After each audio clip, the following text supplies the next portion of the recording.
Anthony était d'abord réticent, mais il a eu pitié d'un sans-abri et l'a invité chez lui. Au cours d'un modeste dîner, le sans-abri a eu une surprise. Anthony conduisait sa moto aussi vite qu'il le pouvait. Le compte à rebours se rapprochait tandis qu'il faisait des embardées pour couper la circulation. Finalement, il est arrivé à la dernière destination de livraison. « Savourez votre pizza, madame », dit Anthony en saluant le client, en le remerciant pour le pourboire et en se précipitant sur sa moto. Il vérifia l'heure et frappa discrètement du poing en l'air. Il a livré une bonne minute et demie avant les 30 minutes convenues. La pizzeria avait cessé depuis longtemps d'encourager les livraisons dans les délais. Malgré tout, Anthony appréciait le frisson que lui procurait le fait de passer à travers les embouteillages. Cela lui rappelait peut-être ses années de lycée, lorsqu'il avait goûté à l'aventure avec sa moto flambant neuve.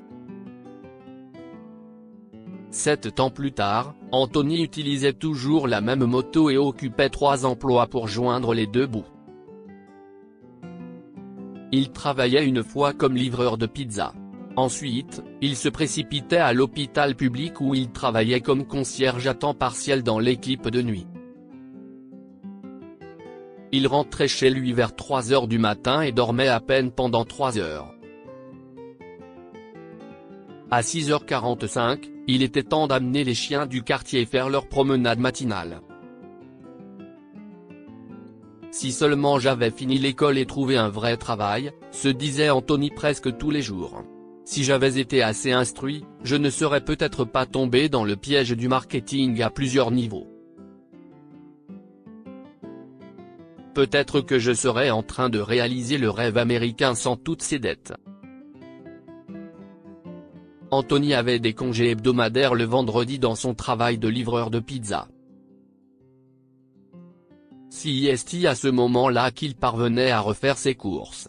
Au magasin, il ne parcourait pas les allées et ne faisait pas d'achats impulsifs. Sa liste de courses était méticuleusement préparée, de sorte qu'il n'achetait que ce dont il avait besoin, jusqu'au dernier centime. Au cours d'un de ces vendredis d'un mois particulièrement difficile, il n'a pu s'offrir que la moitié des choses dont il avait habituellement besoin. Il a fait ses courses rapidement et les a payées avec l'argent liquide qu'il avait à peine économisé le mois dernier. Après avoir payé, il ne lui restait plus qu'1 dollar et quelques centimes dans sa poche. Anthony n'était plus qu'à quelques pas de sa moto lorsqu'il sentit un coup de coude sur son épaule ainsi qu'une voix frêle. La voix du vieil homme était suivie d'une odeur répugnante. Anthony hésita à faire demi-tour. Il ne voulait pas gâcher son jour de congé. Il voulait juste enfourcher sa moto, rentrer chez lui et faire une sieste bien méritée.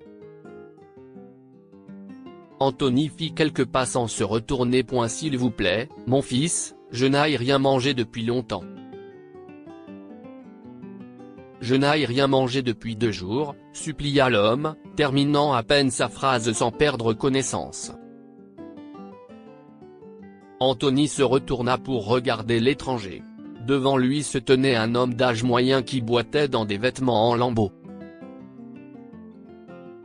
Il avait les cheveux en bataille et une barbe grise désordonnée qui laissait à peine entrevoir les traits de son visage.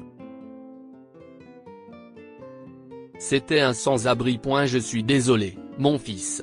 J'aimerais ne pas vous déranger en mendiant de la nourriture. Mais depuis que j'ai perdu ma santé et mon travail, tout s'est effondré. » Anthony commença à éprouver de la sympathie pour le vieil homme. Et pour répondre à votre question, cette miche de pain me permettra de tenir exactement 3 jours. Et ce, même si je me procure des restes de viande dans la poubelle du fast-food du coin.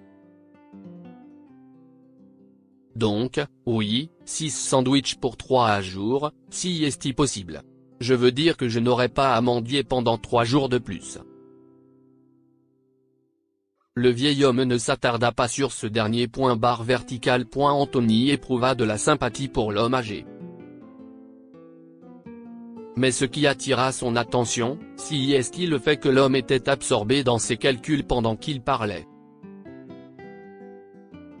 Il se pencha pour regarder de plus près le visage de celui-ci.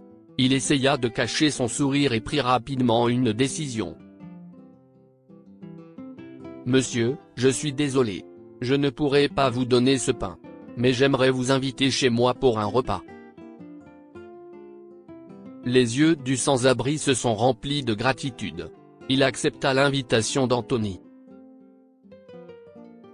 Anthony rassembla ses maigres provisions et prépara un modeste repas pour tous les deux. Ils ont commencé à discuter. Au milieu de la conversation, Anthony se calma et demanda « Comment avez-vous perdu votre emploi, monsieur ?»« Il n'est pas question, monsieur. » »« Alors, dites-moi. Que s'est-il passé ?» Surpris par la réponse d'Anthony, Jonathan continua à raconter son histoire. Il raconte qu'il était professeur de mathématiques à l'école locale du centre-ville. L'année dernière, il a été victime d'un accident vasculaire cérébral et s'est retrouvé paralysé du côté gauche. Il a dû interrompre son activité d'enseignant pour se rétablir. Il a perdu la majeure partie de son argent en raison des frais médicaux. Lorsqu'il s'est partiellement rétabli, il s'est rendu compte que l'école était passée à autre chose en embauchant un autre professeur. Un plus jeune. Jonathan voulait poursuivre l'école pour licenciement abusif, mais il a décidé de ne pas le faire. Il s'est rendu compte qu'il n'avait pas les moyens de payer les frais de justice. Il était déjà endetté auprès de l'hôpital. Il a dû vendre sa maison pour régler sa dette et s'est retrouvé à la rue. « Je suis désolé, monsieur. Je ne savais pas que vous aviez connu tant d'épreuves dans votre vie. Encore une fois, mon fils, je te demande de ne pas m'appeler monsieur. Cela me rappelle le temps où les enfants m'appelaient ainsi. » Et Jonathan était surpris. Il dit « Comment connaissez-vous mon nom de famille ? J'étais l'un de vos élèves, monsieur, » dit Anthony, les larmes aux yeux. Anthony Pop. L'un des plus turbulents de l'école. Jonathan réfléchit un instant.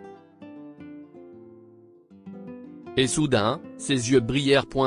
Le pape sur la moto du diable, nous plaisantons tous à ce sujet. Attendez, est-il la même moto que celle sur laquelle vous m'avez amené ici ? Demanda Jonathan en riant. Oui, monsieur. Malheureusement, je ne me suis jamais amélioré à l'école.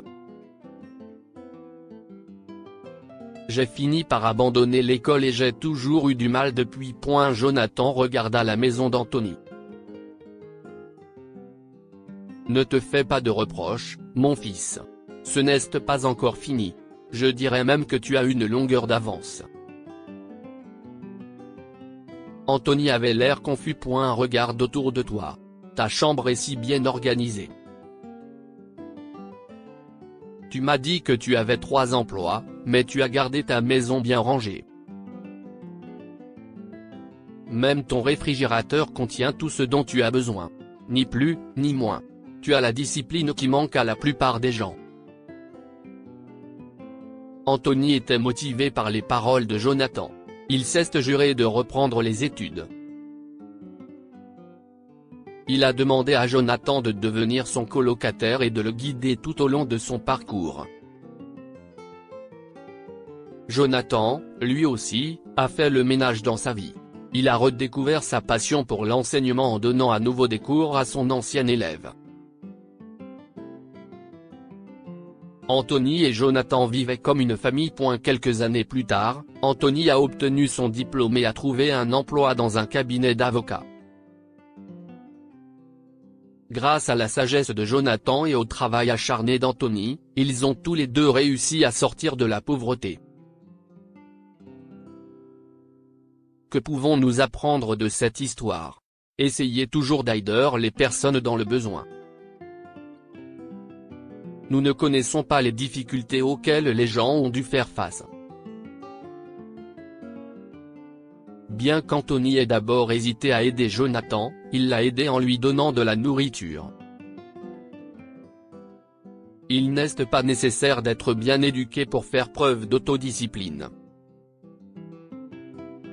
Grâce aux épreuves qu'il a traversées, Anthony a appris à être discipliné.